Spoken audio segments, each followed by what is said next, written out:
பேசிட்டு இருக்கிறான். நம்மளால யோபு ஸ்தானத்தை நம்மளால திருப்பி சொல்லியிருப்போம். ஏன்னா மணிக்கணக்கா இவனுங்க பக்கத்துல உட்காந்துட்டு நாள் கணக்கா உட்காந்துட்டு என்ன பண்றாங்க, பேசிட்டே இருக்கிறானுங்க என்ன சந்தேகப்பட்டு.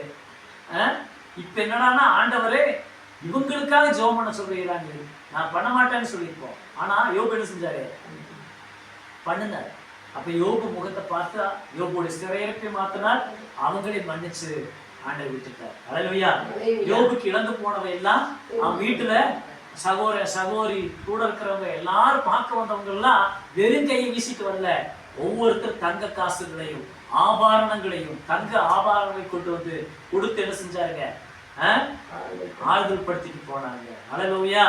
யோபுடைய முன்னிலைமை காட்டுல பின்னலமே ஆசீர்வாதமா இருந்தது. அதனால நீங்க எப்பேற்பட்ட சூழ்நிலையில் இருந்தாலும் நல்லா புரிஞ்சுக்கொள்ளுங்க, ஆண்டவருக்கு முன்னிலைமை காட்டிலும் பின்னலமே அதிகமா ஆசீர்வாதம்